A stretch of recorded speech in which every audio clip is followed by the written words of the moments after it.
Hi, in this video I'm going to talk about the basics of fractions. Two important questions will guide this video. One, what are fractions? What do they mean? And two, what are some different ways that fractions can be represented?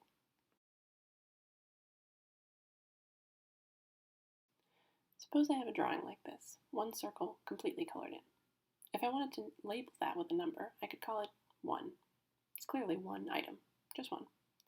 Now suppose I have a drawing like this, one circle, and I cut it into two pieces, and I color one of those pieces. What if I wanted to label that with a number? I might be inclined to call this 1 as well. I clearly have just colored one piece, so if I count the pieces I have, there's 1. But looking at these two pictures, they're not equal, so it's impossible to use the same number to describe both of them if they are not equal. What's missing here is that I need to also describe the size of the pieces that I'm counting. So if you look at this bottom picture, I have two pieces, so I can add a denominator to this and make it 1 over 2, or 1/2. And that shows that I'm talking about one of the pieces that I have out of a total of two possible pieces that I could have. Going back to this first picture of the one circle completely colored in, we can actually add a denominator there too and write this as 1 over 1, because we're talking about the one piece we have out of the total of one possible pieces that we could have, 1 over 1. We usually don't write integers this way, but it's helpful to know that that denominator is actually kind of there, but hidden. Whenever you see a whole number, like 2 or 3, that can be written as 2 over 1, 3 over 1, etc.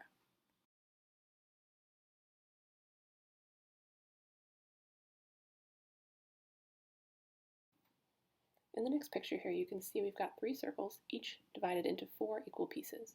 So that means that the fraction describing each picture will have a denominator of 4. That won't change because it's just describing the size of the piece.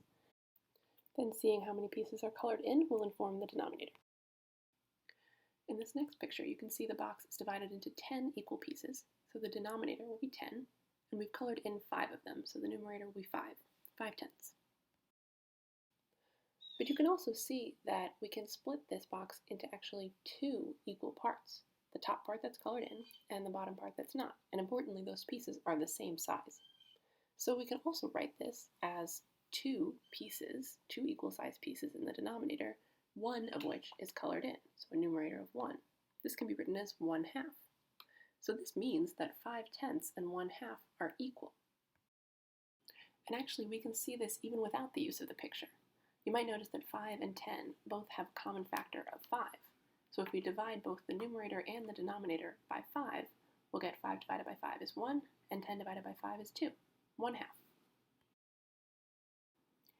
Let's see another example. Here we've got our whole divided into 8 equal pieces, so the denominator will be 8. We've colored in 6 of them, so the numerator will be 6/8. Now you can see we can kind of pair off these segments into groups of 2, 2, 2, 2, and 2. So we've colored in 3 of these pairs, and there's a total of 4 of these pieces of this size. So we can write this as 3/4. And once again, you can recognize the common factor of 2 that 6 and 8 have. Dividing 6 by 2 is 3, and 8 divided by 2 is 4, giving us that same 3/4. So 3/4 and 6/8 are equal.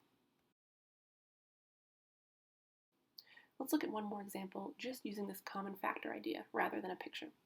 So we have 8/24. You might notice that 8 and 24 have a common factor of 2, so if you divide the numerator and denominator by 2, you'll have 4/12. But here you might see we've still got a common factor of 2, so you can divide by 2 again, bringing you to 2/6.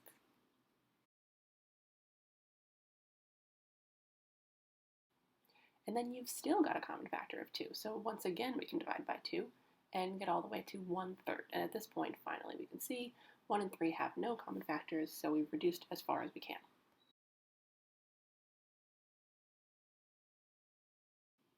So that worked, but it kind of took a while. So if you're interested in a quicker way, you can find the greatest common factor, or GCF, of the numerator and denominator. In this case, the GCF of 8 and 24 is 8. So if we divide numerator and denominator by 8, then we'll get 8 divided by 8 is 1, 24 divided by 8 is 3, and we get to 1/3 immediately in one step. So the GCF can really save you some time here. In this next picture, we've got 2 circles cut up into 4 equal pieces, so we're talking about fourths, and we've colored in 5 of them. So we've got 5/4. This is a little bit different than previous examples because you'll notice that for the first time, the numerator is greater than the denominator, which we haven't seen before. This is called an improper fraction.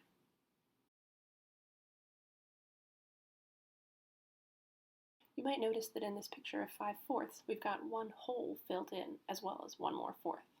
And that's always going to be the case with improper fractions. You'll always be talking about a quantity greater than one whole. One way to think about how many wholes you have in an improper fraction is to think about how many times that denominator fits into your numerator. So of our 5/4, 4 of them come together to make a whole, and 1 is left over to make that 1/4. Let's see another example. Again, we're talking about fourths here, and we're going to color in 9 of them, so we'll have 9/4.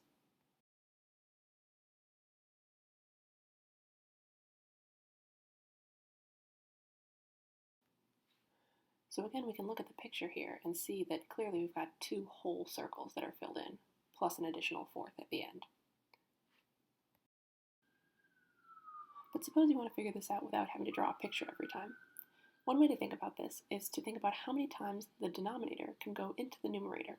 And one way to figure this out is to think about multiplying the denominator until you get as close as possible to the numerator without going over. So for example, 4 times 1 is 4. That's not high enough. Our goal is 9. So we'll go a little higher.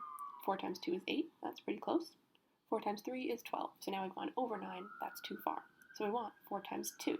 And that 2 tells us that there are going to be 2 wholes in 9/4. And once we've got our 4 times 2 is 8, we need to know how many more to get to 9. Just one more. So that's our 1/4.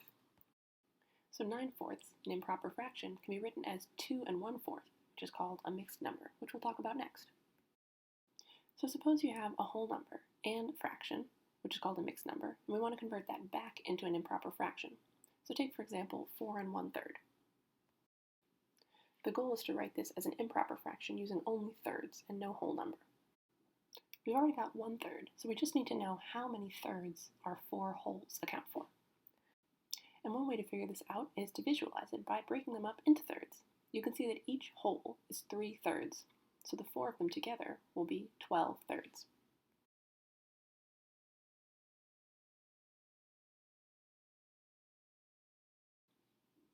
In addition to those 12/3, we've got our 1/3 that was already there to begin with. So now we can just go ahead and add these. 12/3 and 1/3 is a total of 13/3. But of course, you don't really have to draw out this picture and divide each whole into thirds just to count how many there are. Notice that each whole, each of those 4 wholes, was divided into 3/3. So the product, 4 times 3, the whole number, times the denominator, gave us that 12 in our 12/3. So we can just multiply the whole number times the denominator to get that 12, and then add that numerator, that 1/3 that was left over in that unfinished 5th circle, to get our 13/3. Notice, importantly, that denominator 3 does not change anywhere in this process, because that 3 isn't counting any number of pieces. It's just telling us the size of piece, which hasn't changed.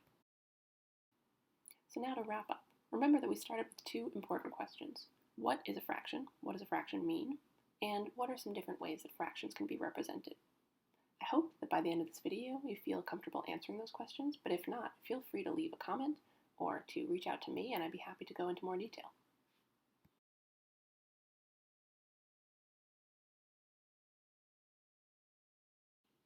In the next video, we'll start looking at adding and subtracting fractions. I hope you enjoyed, and thank you so much for watching.